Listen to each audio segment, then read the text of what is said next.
మళ్ళీతో అయితే మాలిని ఇలా అంటూ ఉంటుంది. ఇలా అవుతుందని నేను అస్సలు అనుకోలేదు మాలి. నువ్వు నీకు నాకొక బిడ్డనిచ్చిస్తే నీకు ఇంకో బిడ్డ ఉంటుంది అని అనుకున్నాను. కానీ ఇలా అవుతుందని అనుకోలేదు. ఇలా జరుగుతుందని అస్సలు ఊహించలేదు.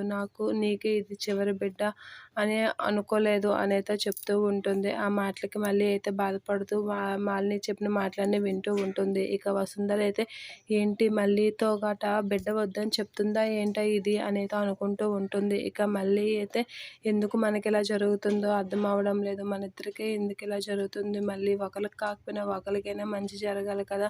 ఇద్దరికీ ఒకేలాగే ఉంది. ఏం జన్మలో ఏ పాపం చేసుకున్నామో మనకి తల్లి అయ్యే యోగం లేకుండా పోయింది అనైతే బాధపడుతూ ఉంటుంది. ఇక అలా మాట్లాడుతున్న మాలినితో అరవింద్ అయితే ఇలా అంటూ ఉంటాడు. మరి మళ్ళీ బిడ్డని మళ్ళీకి ఇచ్చేస్తామా? మళ్ళీ బిడ్డని మనం తీసుకోమని చెప్పు మాలిని అనైతే అంటూ ఉంటాడు. ఆ మాటలకి గౌతమ్ అయితే మాలిని ఏం చెప్తుందా అని అలా చూస్తూ ఉంటాడు. ఇక మళ్ళీ కూడా అలానే చూస్తూ ఉంటుంది.